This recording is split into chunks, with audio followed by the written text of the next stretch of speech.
Okay, thank you.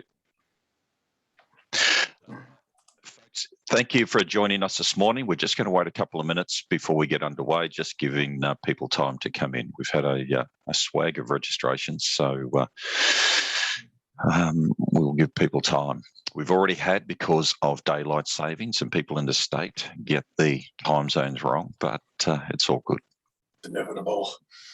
It is. It is. Hey, okay, let's do a mini poll. We've got who here wants daylight saving? I do. You do? James? No, hate it. No. David? Love it. Yeah. In fact, you got it. You're in Sydney, so you've got daylight saving. Yeah.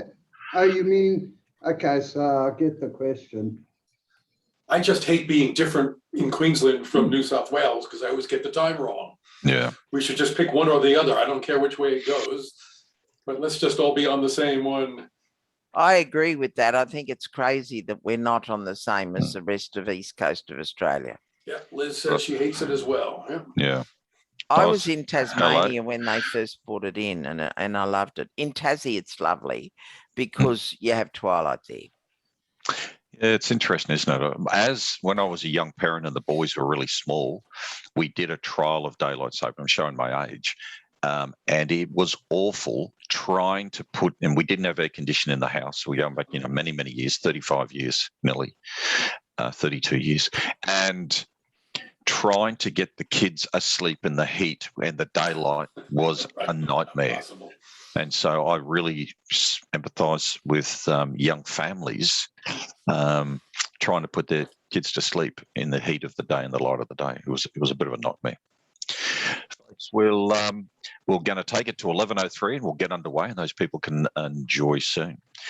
So we've just been discussing the pros and cons of daylight saving. I know that we have a number of you from interstate.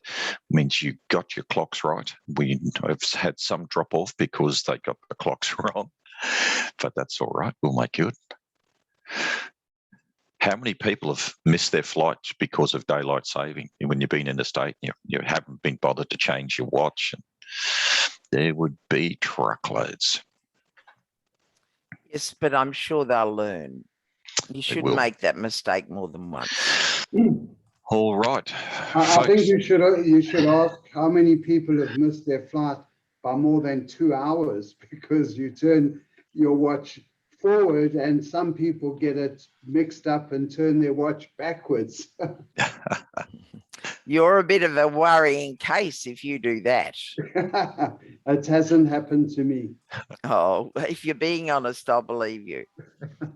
Folks, we'll get underway. Could I welcome everyone, all the delegates, for joining, sacrificing your time in the day to come and share it with us. It's going to be a treat. It's something very special. We know some people couldn't make it and they've registered so that we are recording today's session, and we will make the recording available. Could I just ask everyone if you have a question, and I would absolutely invite you to submit some questions to the panel, whom I will introduce very shortly. And just do it via the Q&A, not the chat function, please. And any questions we don't get to answer, we'll follow up after the webinar. So my name's Brian Hay, Executive Director, Cultural Cybersecurity, and I'll be your MC today. Hopefully you will not hear my voice too often as I direct conversation to our esteemed panel. And I would like to introduce the lovely, the amazing Jill Ambrose, survivor extraordinaire.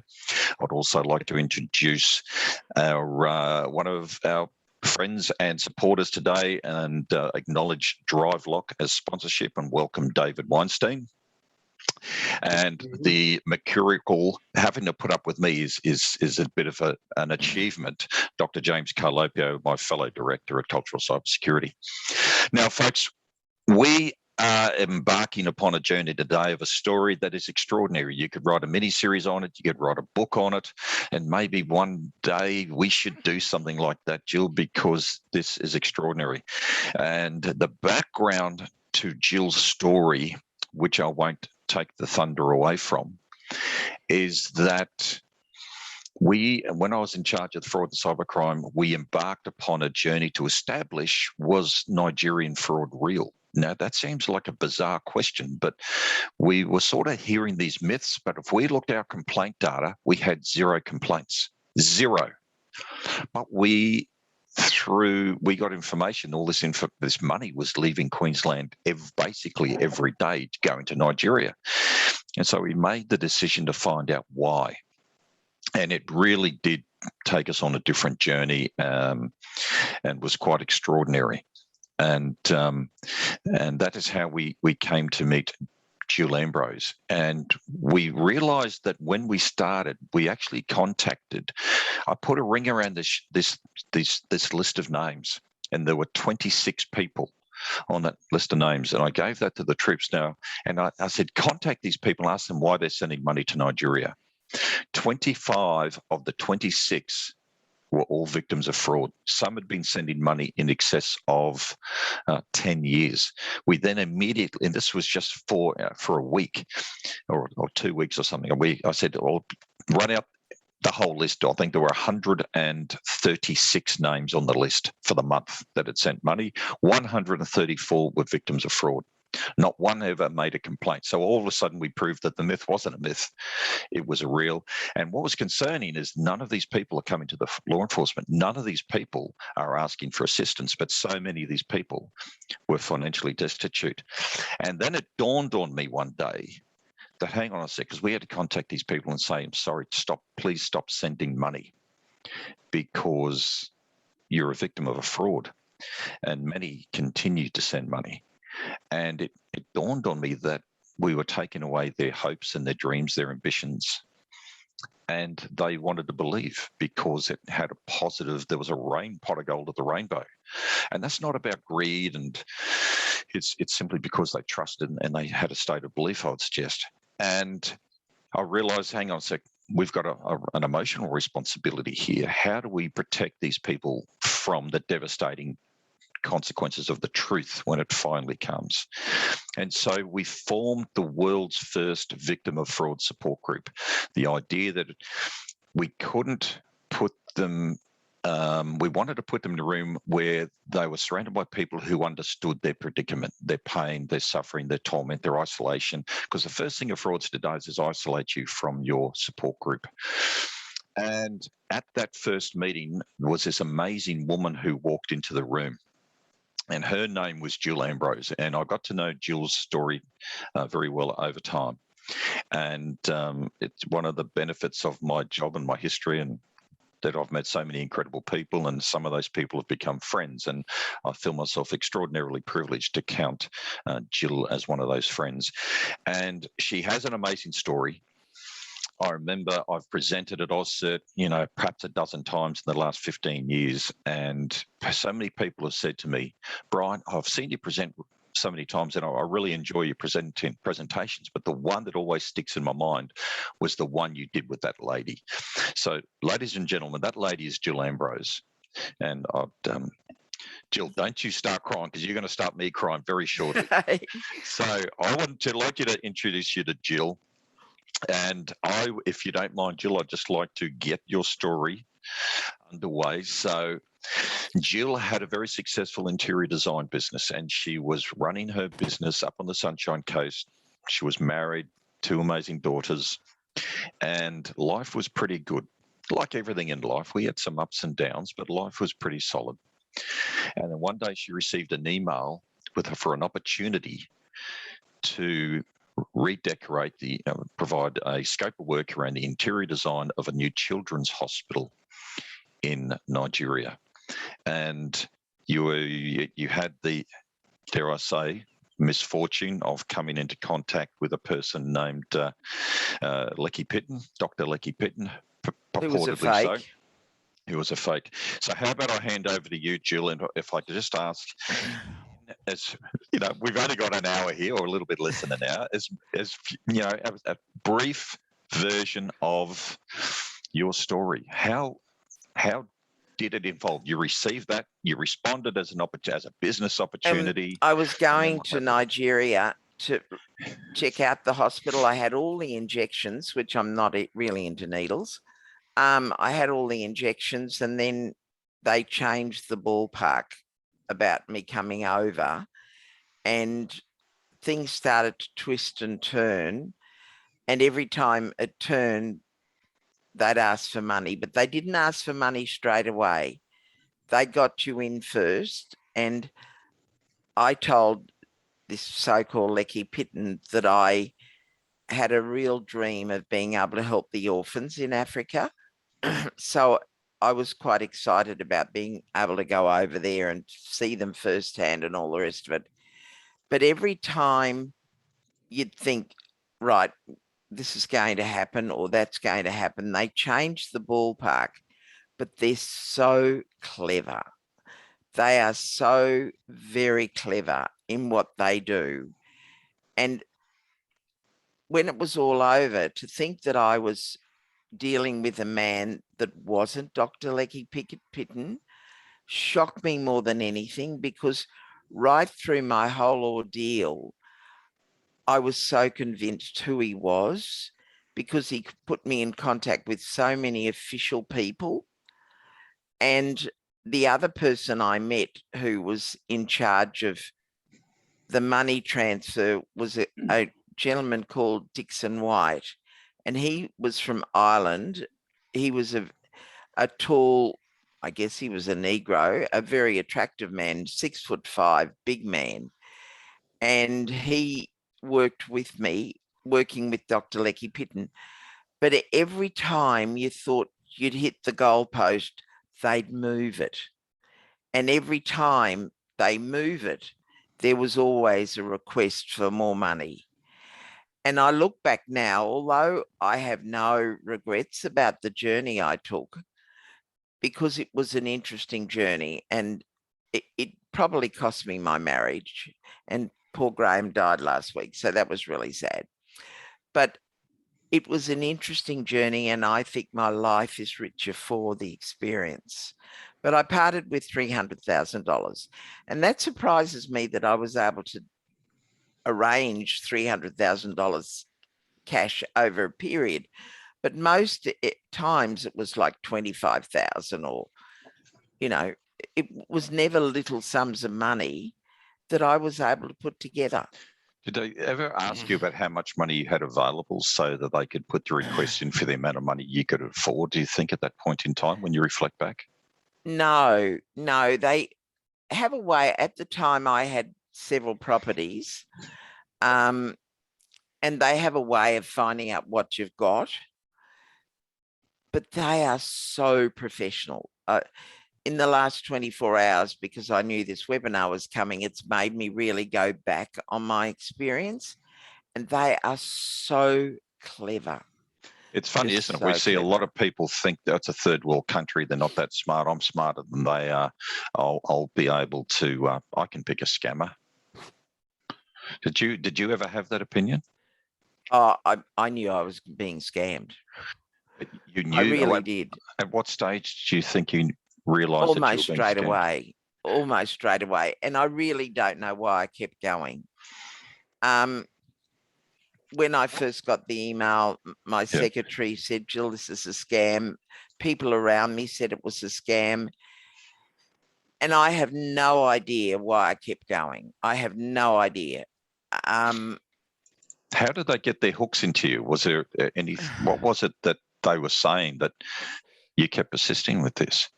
I think it started off with the thought, I'd love to go to Nigeria and see the orphans and things like that. I'm sure that's what got me in. And then it just progressed from there.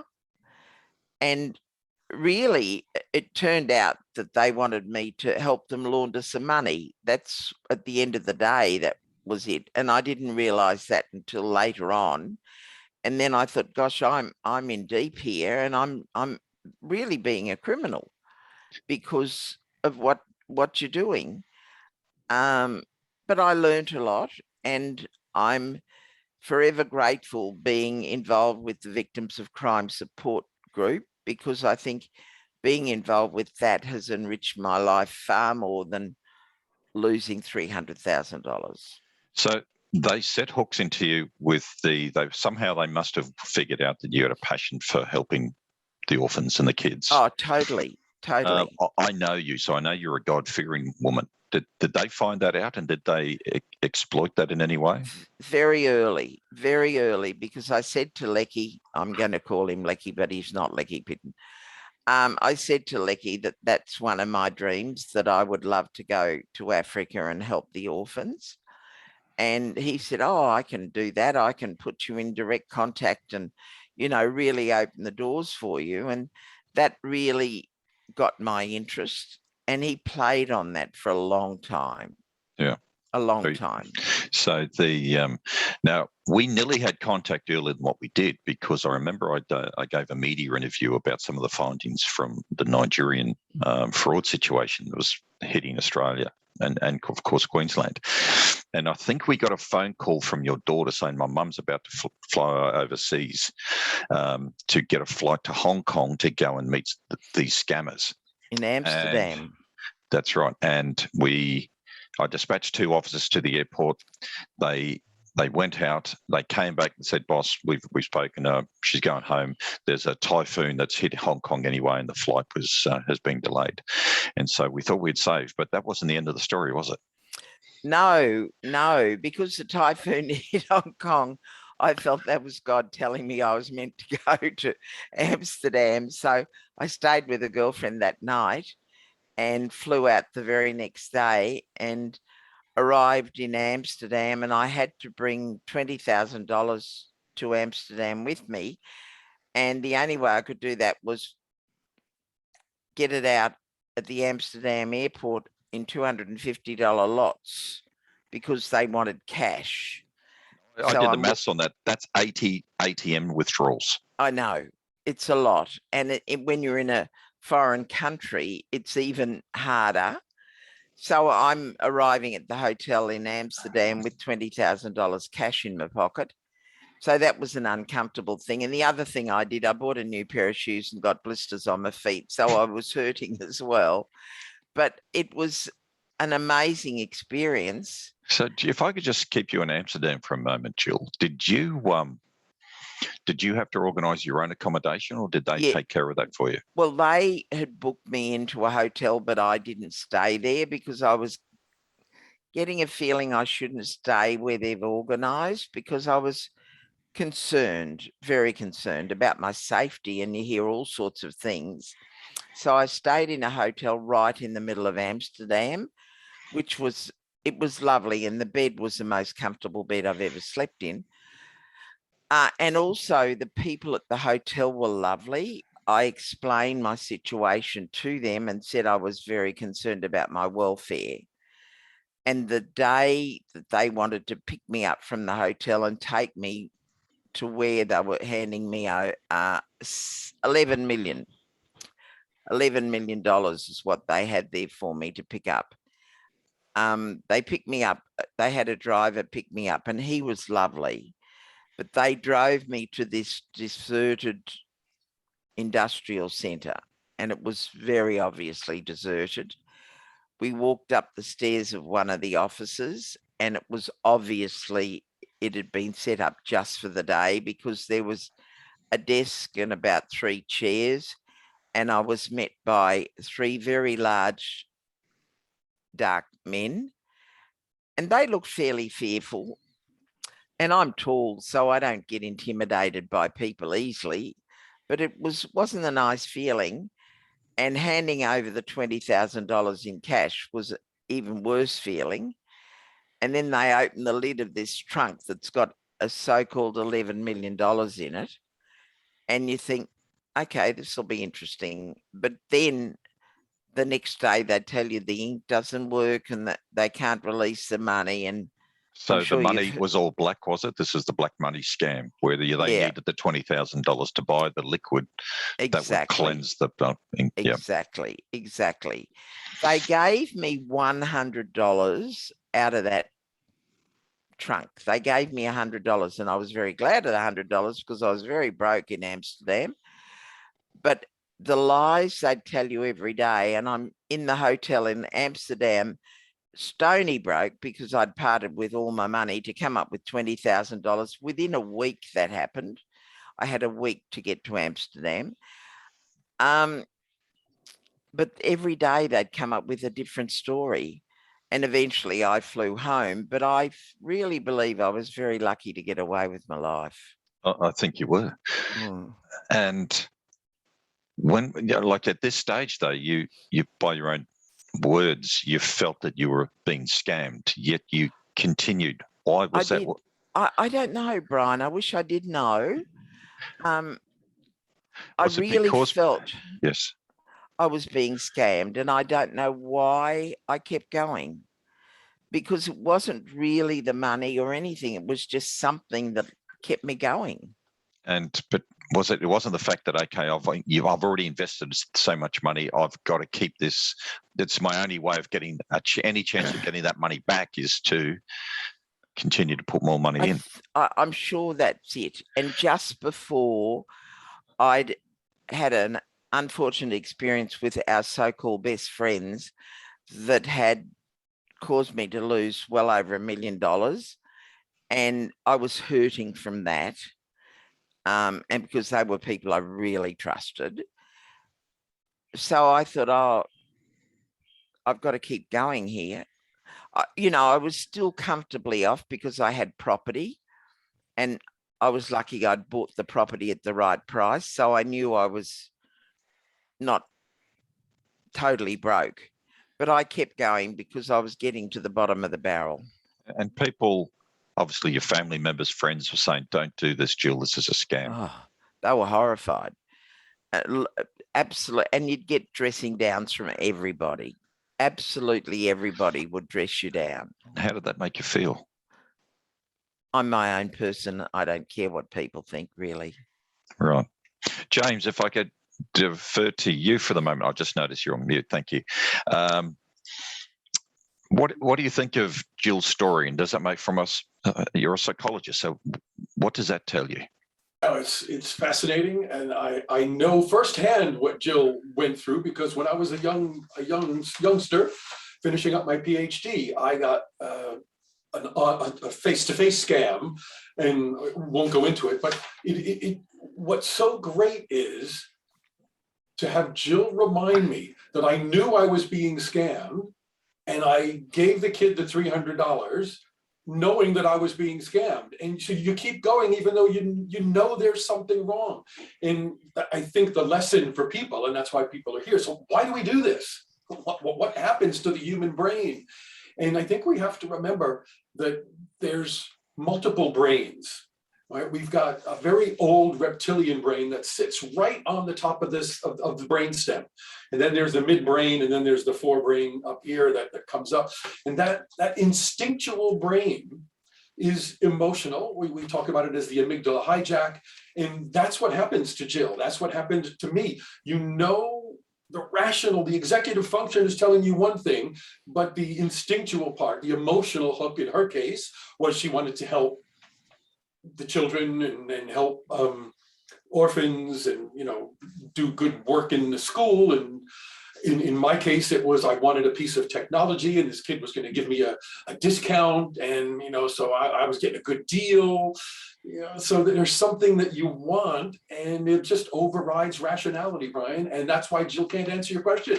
She knows it's the scam, and yet the reptilian brain just keeps going. It's why your heart beats without any awareness. So why would we ignore advice from those other people around us that we trust and we value their opinions, but it conflicts with us? So why do we ignore that? I don't know. I think you really get off on the experience too. I mean, my experience was so interesting. I still, to this day, think, boy, that was an interesting experience. Did they make you feel special? I think so. Yeah. It was just an interesting experience. It's a hell of an interesting experience. It is, but I'm quite happy I've had it. So do you think there was the question here from Mason, was there something anyone could have said that could have stopped you sending money? No. Why? I don't know. It was your decision. You're your own person. It's your money, so you will make that decision. I just knew I was being scammed from day one, but I was interested in the whole ordeal. And once you hop on, it's very hard to get off. Yeah. My So, yeah. No, That's please the keep. instinctual part, Brian. That's the, we talk a lot about procreation, provision, and protection. They are such strong instincts. They keep you on the rail, even though the rational part of the brain is saying do something else. So okay, from a psychology perspective, James, how do we intervene to, figuratively say that the slap in the face to actually get someone to accept a different perspective and abide by it? I really have not. Well, look, I've read a lot of research on it. Like I said, I've had my own version of the experience. We've spoken to Jill on a number of occasions. I'm not sure there's anything short of a smack in the face or a short of some, physical intervention to lock somebody up, because it is overpowering. It's that powerful. It is completely overpowering. I mean, Jill, right? You knew what was happening and you watched it. I remember almost being outside myself, watching myself do it. Do you have that sense, Jill? Was there any of that kind of? Now I look back, I'm amazed at where I got the money from. I mean, that $300,000 is a lot of money to come up with to hand it away. But I did, I cashed in my super and I sold properties. At the time, I had 3 houses and 2 commercial properties. And the money I parted with, and I thought, why on earth did I do that? But I still don't feel bad about it. Did you think, a question from Bill, did you think you would get the money back at the end? I probably didn't. Well, there was a little bit of a wish. There was a little bit of a wish. Yeah.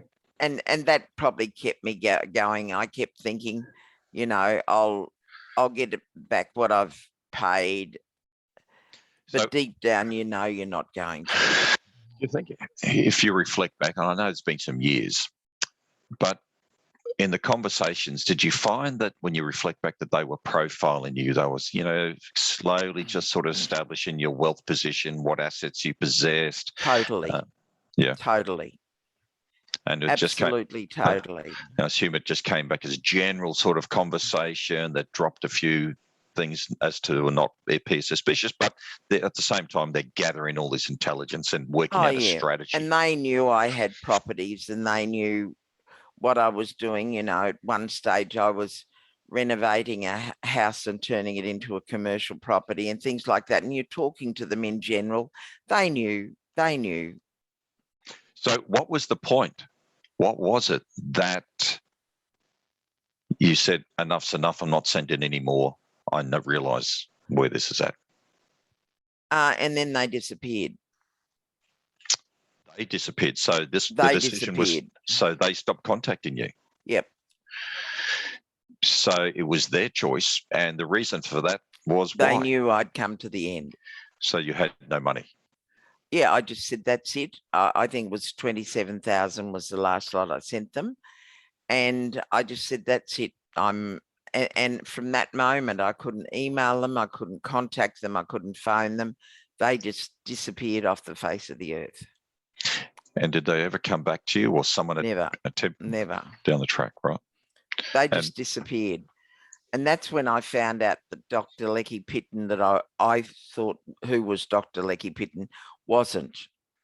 Because my daughter contacted the real Dr. Lecky Pitton, and then I did too, and I actually spoke to him. And I realised I'd been communicating with someone who, so an identity thief. Yeah. Purporting to be this man. But I've got pictures of him at so-called meetings with governments and all sorts of strange things. I mean, they are very thorough, very thorough. And you came along to that first. How did you end up at the first victim of fraud support group? My husband and I broke up. He'd found a girlfriend. So I got home from babysitting my granddaughter, and Graham and advised me that he'd found a lady. And I said, well, I'm pleased for you. And so then I thought, well, I'm a single woman. I'll get involved in the victims of crime. And it was quite fun because I went online because you had that fellow from Cupid Media or something coming to talk. And I went online for the first time in my life and I had 250 hits the next morning. And I thought, wow, this is terrific. So that was fun. In fact, the first person I ever spoke to on that morning is still a friend of mine today. But I guess it's just excitement and a journey, and I don't know.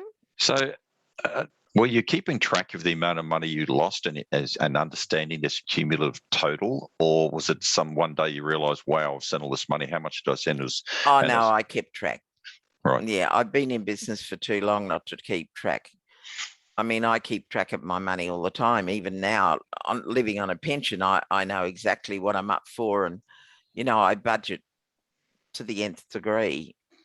One thing we know is that the crooks will often isolate you from your support network. When you reflect back, did you see that happen, or did all it the time occur? Yeah, all the time. But men that are abusive to their wives do that too. Yeah. Domestic violence, they do that. How often did they contact you? Most nights. Most nights? Most nights, yeah. And because my office was away, it was in the house, but it was not near the bedroom. I could go to the office and talk and be away from our bedroom. It was a really interesting experience. It was costly in every possible way, but it helped me understand a lot of people. More my experience with the victims of crime. I got so much out of that time with you guys at the police force. So just to explain for everything, one of the things Jill did was when we formed the Victim of Crime Support Group. Now, I can assure you that when you think as a detective superintendent charged of financial crime in Queensland contacts you to say, I'm sorry you're involved with fraud, please don't send any money, that you may listen. It's just like my children, they don't listen because they don't want you to shatter their dreams. And we don't understand their pain and their position, their thought process, what they're feeling. But we had a better chance when we had heroes like Jill volunteer to speak with them as an intermediary to try and stop the harm that was occurring. And Jill became the voice. If we were, the police were the face of the victim of fraud support group, Jill was certainly the voice that saved so many people by having conversations. Now, in those conversations you had, Jill, we know it didn't always work. Some people, that some people continued to send millions after you spoke. But from your time and the experiences with those people where you did save them, when you reflect back, was there any one or two or three messages that enabled you to cut through where we couldn't as police? I think the most important thing when you're talking to victims is supporting them and not criticizing them, not telling them they're stupid, not telling them they're nutty. If you agree with them, and in my case, I could say, look, I've been there, done that. I know how it feels. And for some reason, a lot of the people listened to me. Some didn't. I mean, I can think a couple of people come to mind, and you know who I'm talking about. They just didn't want to. But when I think back, they were enjoying the interest from outside of their normal life. I think a lot of it is if you're a bit of an adventurer and something new is happening in your life that you're quite enjoying, you think, oh, I don't want this to end. Yeah, it's exciting. James, I used to get questions sometimes from the media, and they'd say, Brian, are these people just stupid and greedy? And it would make me cranky because I've met so many of these people, and intelligence has nothing to do with social engineering. Would you concur? No, absolutely. I don't know how else to describe it, because you can't know what Jill's gone through unless you've been hooked yourself and gone through it. And she said a couple of really key things that she wanted to believe. Right. And when I was dealing with this young man, I wanted it to work. It is just the most unbelievable experience. And it's not intelligence, it's not stupidity. It is simply an emotional hook. And it's love and sex. You know, that's the procreation side. It may be interest, it may be altruism in helping people, like it was in Jill's case. It could be greed, as it was in many cases that we know from the police. It could be fear and urgency, which we see in the phishing emails all the time. There's an emotional hook, and as soon as we are emotional, it's all over. Yeah. And we see social engineering and the manipulation of those emotions is core. Things like phishing and it advents here access to organisations with ransomware attacks and different scams and frauds. David, DriveLock works very hard to protect people, businesses, large organisations, but they also focus on educating users simultaneously at the personal level, which is quite frankly a little bit of a game changer. Is there a reason why DriveLock understands the necessity of people and a lot of other large security entities do not? Yeah, absolutely. And I think that, the education of people and, for me personally, and as well as DriveLock is, very core to what we do and our platform. I mean, at the end of the day, the human element is probably more than half part of the solution, because we're just that, right? We're humans, and all those things that you've spoken about and what you shared, Joel, all plays into the human psyche. How could we possibly keep up to date and keep track of the threats that are out there today? It's so fluent and it's so forever changing. It's just ongoing. And on the flip side of the coin, the criminals and the hackers have no principles.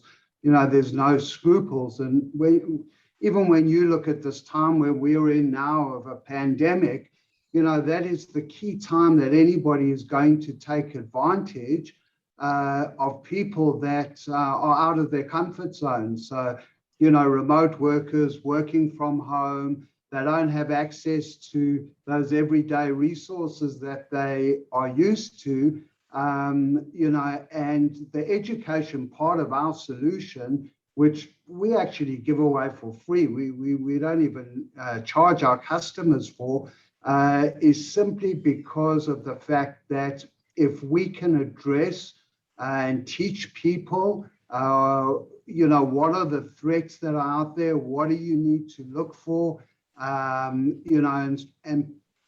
give them some sort of comfort around, exactly what's going on around them, hopefully we can help to contribute towards, addressing an issue which is, as you hear Jill's story, it's just mind-blowing, that people can and do take advantage like that.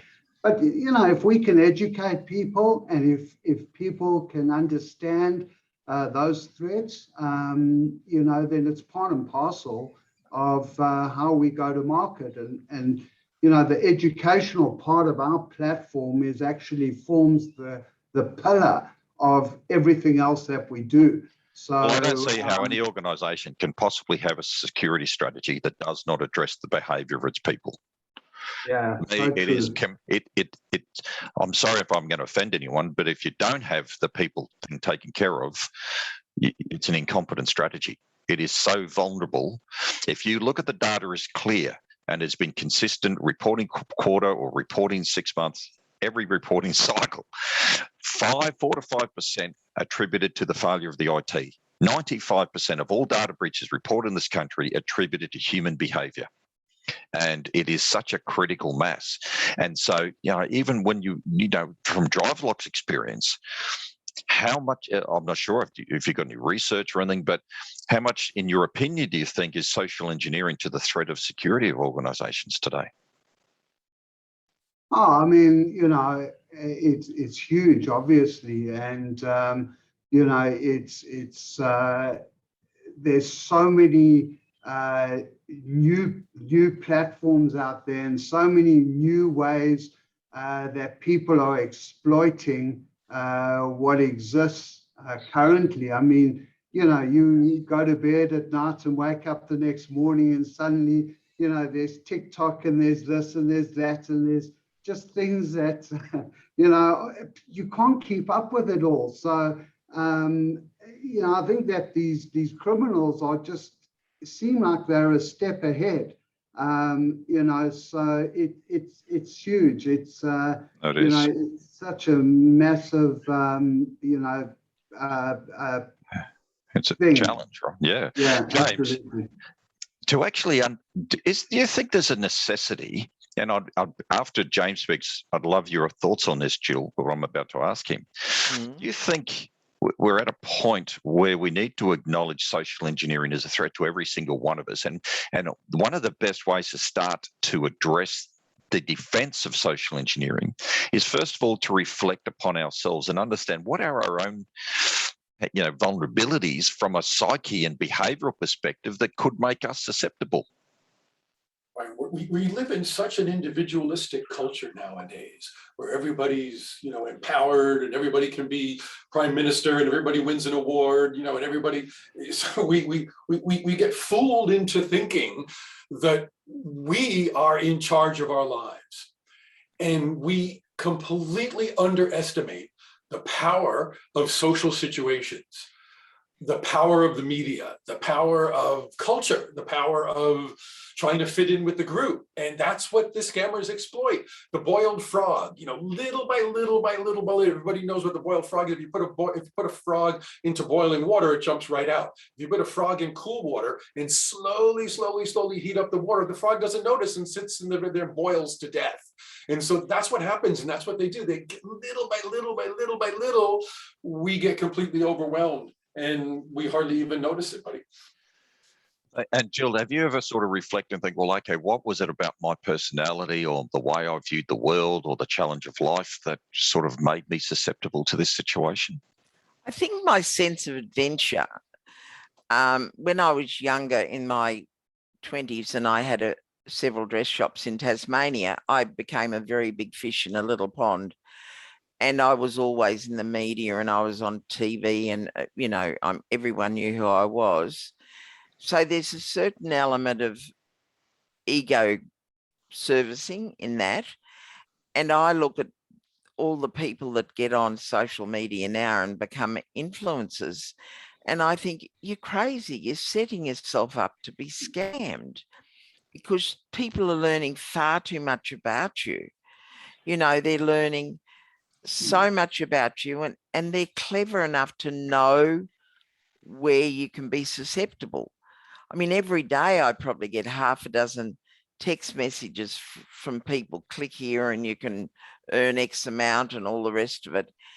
And people that are putting themselves on social media to such a degree now, particularly young people, they're leaving themselves wide open to be scammed. And it's just sad that we do it, but we do it.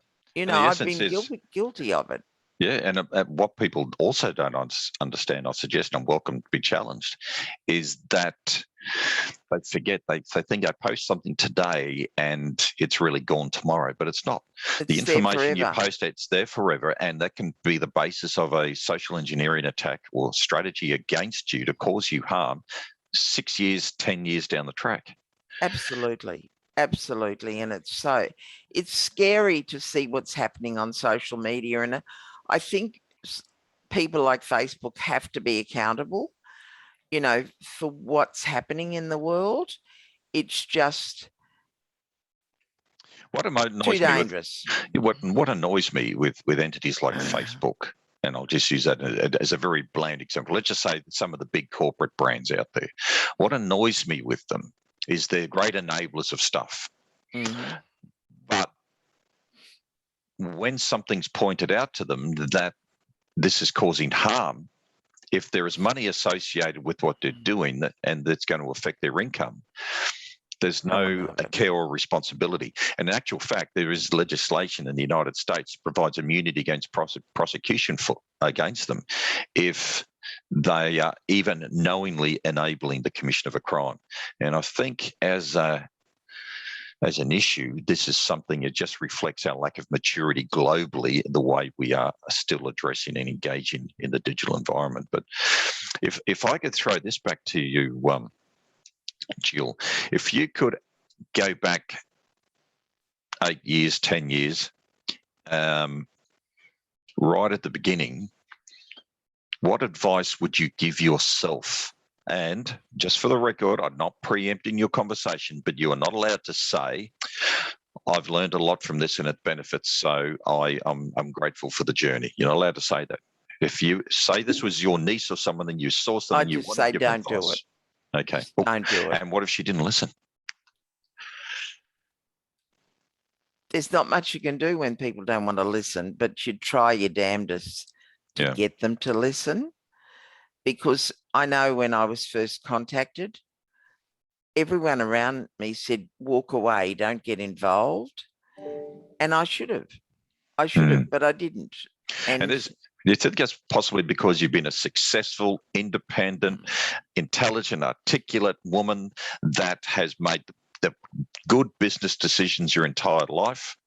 Like I said, you've been highly successful and you backed yourself. And it's not that you were arrogantly dismissing the advice, but you just backed yourself. Yeah, I'm not sure what it was that drove me on. I think I think there was a little bit of looking for a bit of more excitement in my life.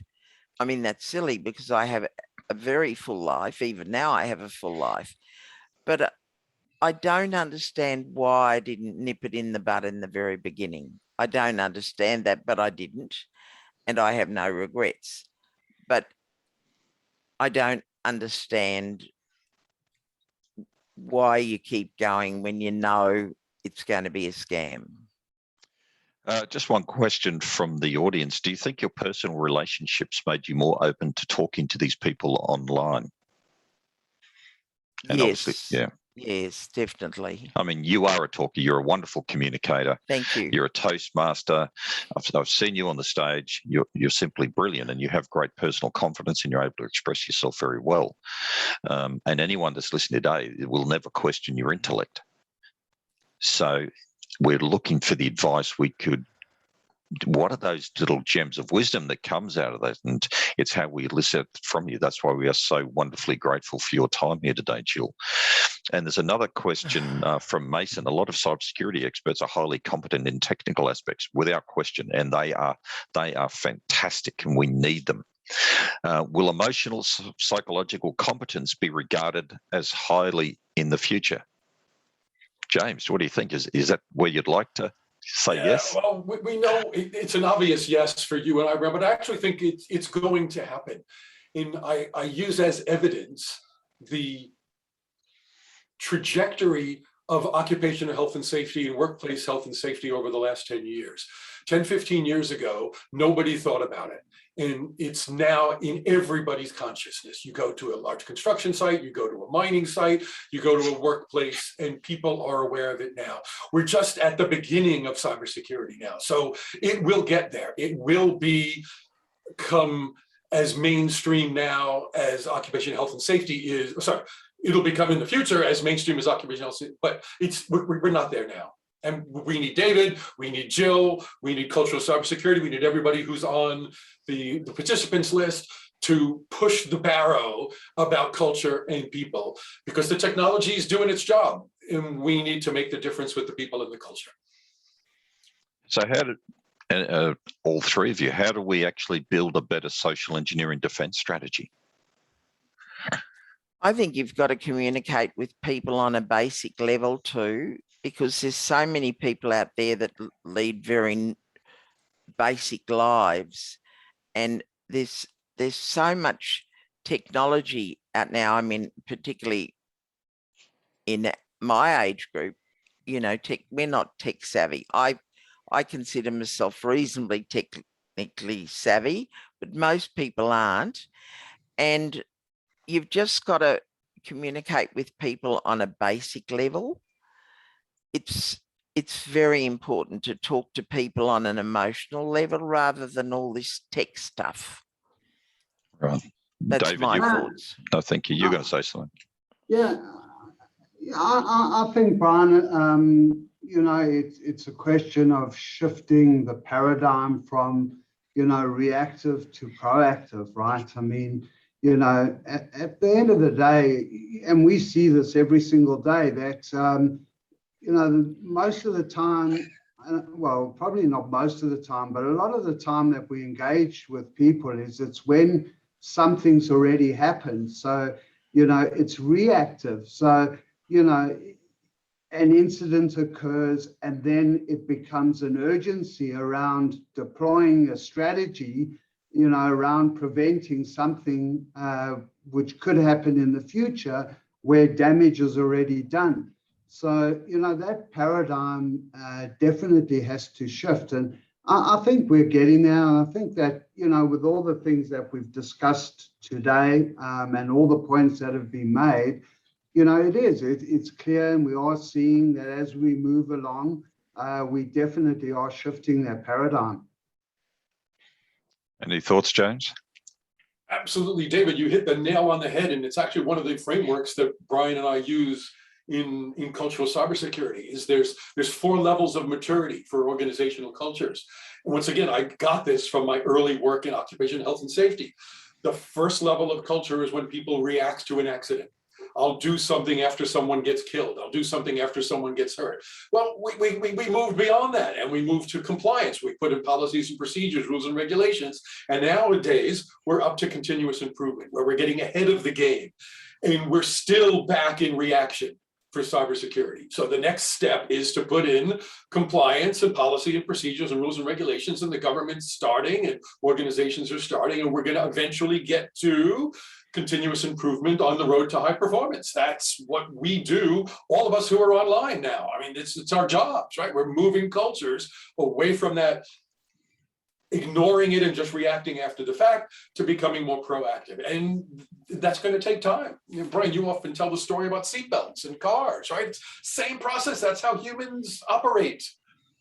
It's funny, we sometimes can deal with better things easier if we can analyze it and we throw a logical thought process, which is clearly another part of the brain from the reptilian, right? From the emotional side. And it's how we interrupt that emotional thinking to bring in some analysis processes. And one of the other things, the other things that annoyed me is when someone becomes a victim of a fraud or a scam or a cyber situation, they blame the person, they point the finger and sort of, you're stupid, you shouldn't have done it, you should have known better, you should have done, should have. But the reality is, to actually fall victim and to, dare I say, send the money to the hands and the pockets of these criminals, there is quite a large circle or environment of enablement that occurs. You know, they're using the internet, they've got an ISP provider, they're using technology, they've got counselors, they're part of a criminal gang or enterprise. The money has to transfer. You might go into a post office, you then send cash by Western Union or MoneyGram or one of the other cash remittance providers, or you send it electronically through banks. How did you send the $300,000, James, with the exception of the $20,000 you hand delivered? Oh, I went to the bank. I didn't have any trouble shipping the money because being an interior decorator, I just put, I'm importing furniture, and it was never questioned. Were you told to, did the crooks counsel you what to say if you were ever asked why you're sending this money? They were very definite about where it went, and it was always a different place. I sent a bit to Ireland, and I don't know why Ireland was chosen. You never sent money to Nigeria. I sent it to Hong Kong, Ireland. And sometimes you sent cash as well. Sometimes you used Western Union, didn't you? Yeah, but not much. Yeah. I did send one lot with Western Union, and they didn't allow it to go through. Western Union didn't. That's good. Because of who I sent it to. I sent it to Dixon White in Ireland, and Western Union refused to allow that to go through. So Dixon then gave me the name of another person to send it to. That was only 2,700. Wasn't that a red flag that, hang Oh, on, totally. Yeah. Totally. You know, I mean, the whole thing was red flagged. And I, to this day, I don't understand why I got involved, but I did. Yeah. And as I said, I'm not sad about it because of life experiences that I've had because of it. Like I wouldn't have been involved in victims of crime if I hadn't that experience, because I had no reason to. So I'm just grateful for my experiences in life. I've learned from them all, and I'm nearly 77 years old and I couldn't be happier. And I just think how many people are nearly 77 and really happy with their life. And I just think, well, something's gone right for me. I think, I know personally that you've helped so many people and saved them from themselves and their families. And I know that they would thank you every day they wake up.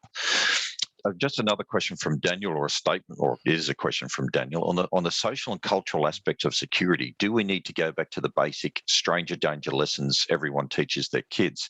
Now, if I could go there first before you others, one of the problems to me with the stranger danger is that that's what we think when we teach our kids online cybersecurity.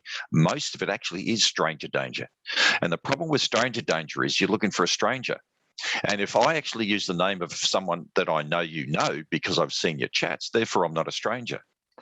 And the problem with the stranger danger is that we've seen it talks about, the predatory sexual offending type stranger, when I would argue that most of the crime they're likely to fall victim to are the predators in the cybercrime and the financial crime space. Now, I don't dismiss the stranger danger lesson, but I think, Daniel, I would argue you're on the right track, but we've got to expand it away from stranger danger and teach the fundamentals of, dare I say, I like to use the analogy of the motor car. Let's get the simple things right, like how to cross the street safely. Any thoughts on that, James or David? Absolutely. How many times did Jill say those people were so nice? Yeah. Right. So I agree. Exactly. And the young man that scammed me, he was so nice. I mean, they can't, even though part of you is scared, part of you trusts, right? And it's such an impossible thing to describe until you go through it. And I hope nobody else has to ever go through it, and that you can learn the lessons. But as a psychologist, I'm not so sure that anybody can learn these things unless they go through it themselves. It's interesting you use the word trust, right? And it really hasn't come up too much today, but if you can establish trust, and that's what social engineering is all about. Exactly. It's about trust, by which then can be abused and manipulated and contorted. So it's not a stranger. It's the opposite. You're right. It's someone who we have a report. Jill liked those people. They were nice to her. They were going to help her help kids. And they spoke to her every night. They gave her more time than a lot of other people that were close to her in her life.